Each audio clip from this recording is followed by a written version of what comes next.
Amahoro y'Imana nshuti bene data nawe hagati muri mwebwe, dushima Imana se w'umwami wacu Yesu Kristo kubw'uburinzi bwiwe n'imbabazi ziwe.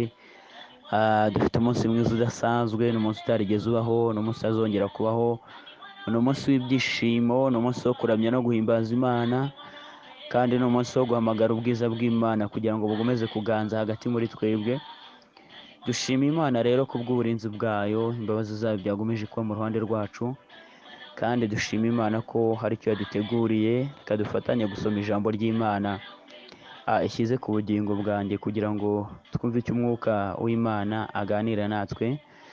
Turasoma ubutumwa bwiza nk'uko bwanditswe na Luka, ibice byaho 24, dusome duhereye kandi ku murongo waho wa 13 tugeze ku wa 15. Umutwe w'amagambo aravuga ngo Yesu yereka abigishwa babiri bari mu nzira ijya Emawusi. Nuko uwo munsi babiri muri bo bajya mu kirorero cyitwa Emawusi, kuko kuva i Yerusalemu kugerayo ni nka sitasiyo 60.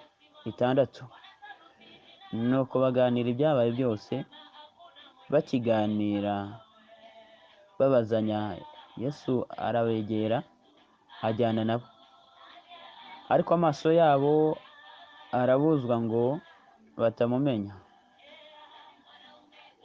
Arababwira ati, muragenda muganira ibiki? Dusimbuke kandi tugere ku murongo wa 28. Haranditse ngo bageze bugufi bw'ikirorero bajyagamo, agira nk'ushaka kugicaho, baramuhata bati, se waretse tukagumana, kuko bwije kandi umunsi ukaba ukuze? Nuko arinjira ngo agumane nabo, yicaye ngo asangire nabo. Yenda umutsima, arawushimira, arawumanyagura, arawubaha. Amaso yabo arahumuka, baramumenya, maze aborera imbere yabo, ntibongera kumubona. Baravugana bati, yewe ntimwibuka ukuntu imitima yacu yari ikeye ubwo yavuganaga nawe turi mu nzira adusobanurira ibyanditswe? Imana nishimwe cyane. Aya magambo niyo ngira ngo tuganireho. Iki ni igihe kuzuka kwa Yesu. Uhereye muri iki gice ku murongo waho wa mbere cya 24, nibwo ubona inkuru yo kuzuka kwa Yesu. Ubwo Yesu yamaraga kuzuka, yarongera agaruka kandi agenda yireka abigishwa be mu buryo butandukanye. Iki gihe rero ngo yabanje kwiyereka babiri muri bo, ubwo bari bari mu nzira ijya Emawusi. Nuko ngo barimo kugenda baganira bavuga uburyo bari babayeho bakiri kumwe na Yesu Kristo. Nuko ngo aza hagati muri bo. Imana ishimwe cyane. Ngarabaganiriza, agenda bumva, arabaza ati, se muri kuvugana ibiki? Batangira kuvuga uburyo bari babayeho neza, bari babanye neza bakiri kumwe na Yesu. Ariko amaso yabo arahweza kugira ngo batamumenya. Ariko ngo igihe barimo kugenda bamusobanurira ndetse n'ababaganiriza, ngo bumva akanyamuneza muri bo, bumva kugira neza kw'Imana, bumva ubwiza bw'Imana bugenda buganza muri bo. Imana nishimwe cyane. Iki gitondo ndakwingingira Imana, kandi nanjye niyingingira kugira ngo Yesu Kristo yongera kwereke bundi bushya mu buzima bwawe, wongere wakire ikimenyetso cy'ibyiza uyu munsi, yongera aze mu buzima bwawe, yongera kwereke bundi bushya. Nzanye ijambo rivuga ngo bundi bushya, bundi bushya. Ukuboko kw'Imana kongere kukugereho bundi bushya, ineza y'Imana yongere kugereho bundi bushya, Imana yongere kwereke kugira neza kwa ikimenyetso cy'Imana cyongere kukubonekaho bundi bushya. Ariko ndagusabira cyane kugira ngo Imana igukore ku maso, ntihongere kumenya yuko mbese ntihongere guhera mu rujijo, ahubwo umenye ko wagenderewe. Imana nishimwe cyane. Ikintu gituma rero Imana itugenderera, Imana itugenderera kugira ngo iduhe umugisha. Imana nishimwe. Kandi Imana nanone itugenderera kugira ngo idukureho ibyaturushyaga, imitwaro yaturushyaga. Imana itugenderera kugira ngo ituruhure. Imana nishimwe cyane. Kandi Imana itugenderera kugira ngo igire icyo ikora mu ruhande rwacu. Imana nishimwe. Koko umuririmbyi yaravuze ngo iyo Yesu angendereye aje, ntabwo ansiga uko narindi. Imana nishimwe. Ahubwo iyo mwuka w'Imana yaje, Imana ikaza n'ubumana bwayo n'umwana wayo, ntabwo bidusiga uko twari turi.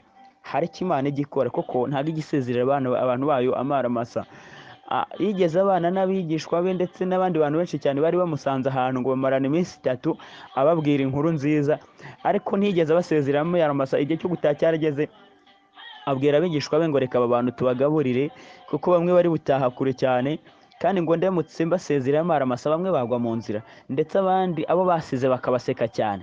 Ndagira ngo nkubwire ngo gukurikira Yesu Kristo ntabwo yagusezerera amaramasa, oya, ahubwo aguha impamba y'umubiri ndetse n'iy'umwuka. Imana nishimwe cyane. Ahangaha naho yarabegereye ngo arabaganiriza, ariko ngo ntibabasha, bahwezwa amaso, ntibabasha kumenya yuko bari kumwe nawe. Ndagira ngo nkubwire ngo ibihurimo umenye yuko uko Imana yari iri n'uyu munsi niko ikiri, kandi Imana ndakwingingiye kugira ngo yohereze umwana wayo Yesu Kristo yongera kuyereke bundi bushya. Umwuka w'Imana ubutatu butagatifu uyu munsi bwongere buboneke ku buzima bwawe. Imana nishimwe cyane. Turashimiye Imana yuko ajya yongera ikerekana ku buzima bwacu, ariko ngo niyo turimo kugenda mu nzira rata ngo abe ari kumwe natwe. Imana nishimwe. Umuririmbyi we yararirimbye mu ndirimbo ya 46 araririmba aravuga ngo unjye imbere Mana isumba byose, njye ndi umunyantege nke, muri iyi si ko ndi umwimukira, ntagufite nagana he, nagera he. Imana nishimwe cyane. Arakomeza araririmba ngo unjye imbere, unjye imbere, unjye imbere, unjye imbere kandi umbere ingabo inkingira. Igihe cyose tuba turi kumwe. Abangaba nabo ngo bagendanye nawe ndetse ntibaza kumenya yuko kandi bagendanye nawe. Ndagira ngo nkubwire ngo nyuma yaho ngo yaje kubakora ku maso, kandi atangira kugenda basobanukirwa neza yuko bari kumwe nawe. Ndagira ngo nkubwire ngo mu nzira zaho ugenda, mu bikorwa ukora, uri kumwe n'ubutware bw'Imana isumba byose. Ukuboko kw'Imana ni kugushorere, ubwiza bw'Imana ni bubane nawe. Uyu munsi wa none ndinginga ijuru kugira ngo ryongerere kuyereke bundi bushya. Kandi ndagira ngo nkubwire ngo igihe cy'Imana kiragutegereza, umugambi w'Imana uragutegereza. Uko byagenda kose ntaho ibyawe bishobora kujya, ahubwo umugambi w'Imana ugendana nawe, kandi aho bigera ugahura nawo neza, igushyikiriza icyo yakugeneye. Imana nishimwe cyane. Noneho uyu munsi wongera usabe Yesu Kristo kugira ngo ntagusige wenyine, ahubwo mugendane. Abangabo ngo baragendanye bageze ku kirorero, aho yari ameze nk'aho ashaka kubavamo, nk'aho ashaka kubasezeraho, ngo baramwinginga ati dore burije, twemerere tugumane. Nawe usabe kugira ngo ugumane na Yesu mu buzima bwawe, ugumane nawe, umwinginge, kandi tumushimiye ko yemera kwingingwa. Ngo nawe yarabemereye ngo yinjira mu nzu ngo agumane nabo. Ahageze rero nibwo bahasangaga abandi bigishwa benshi, nuko rero ngo atangira gukora ibimenyetso n'ibitangaza nk'ibyo yakoraga mbere. Afata umutima yongera kuwugabanya nk'uko yawugabanyaga mbere, ababwira amagambo meza ngo bahita basobanukirwa neza yuko ari we. Imana nishimwe cyane. Ngo aburira hagati muri bo, nta handi yari agiye, ahubwo yari ahari. Ndagira ngo nkubwire ngo kiriya cyatubereye ikimenyetso cyo kuvuga ngo igihe cyose, haba mu bikomeye, haba mu kaga, haba mu ntambara, haba no mu byishimo, igihe cyose tuba turi kumwe n'Imana. Imana nishimwe cyane. Ubwiza bw'Imana ni bugendane nawe uyu munsi wa none. Uyu munsi wa none ubone kugira neza kw'Imana. Uhamagare ijuru kandi uhamagare Imana, uyibwire ngo gumana nanjye, haba mu byishimo, haba mu kaga, haba mu makuba, uri kumwe n'Imana. Icyubahiro n'ikibi cy'Imana. Ubwiza bw'Imana bugomeze kubana nawe, kugira neza kw'Imana kugomeze kuba mu ruhande rwawe uyu munsi. Kandi wongere ubwire Imana ibikubabaje, wongere ubwire Imana icyumva kikuri ku mutima, kandi icyo ushaka gusaba Imana uramenya rwose. Niho wifata, ahubwo uvuge byose ku murongo, ko kuri kumwe n'umugabo ukomeye. Munyemerere cyane kugira ngo turirimbe igice cya kabiri cy'iyi ndirimbo ya 46. Turirimbe igice cya kabiri cy'indirimbo ya 46 mu ndirimbo zo gushimisha Imana. Mwamundu dubirize mu isoko y'amazi y'ubugingo, unyobo z'umuriro n'igicu, mu nzira injyana mu ijuru. Bera impamba, bera impamba, ijya intunga mu nzira, ijya intunga ngenda mu ijuru. Bera impamba, bera impamba, igintunga mu nzira, igintunga mu ijuru.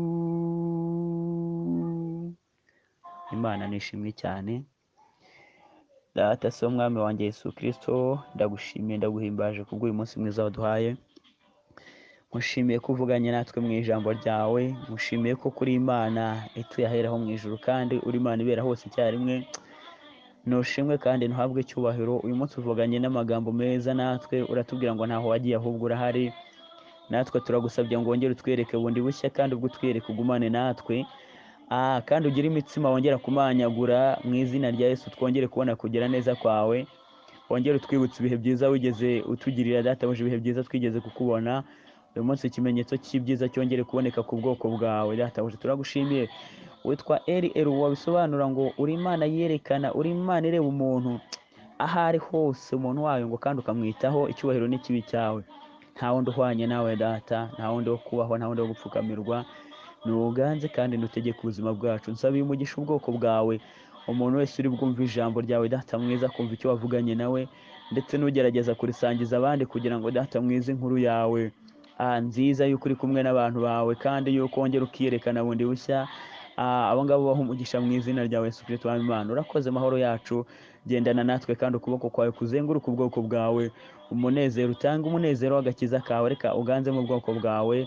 Ni mu izina ry'umwami wacu Yesu Kristo dusabye dushimira kubiduhaye, amen. Ubwiza bw'Imana bugomeze kubana namwe. Ndabakunda, muri kumwe n'umukunzi wanyu Wizeremye Jean d'Amour. Shalom shalom.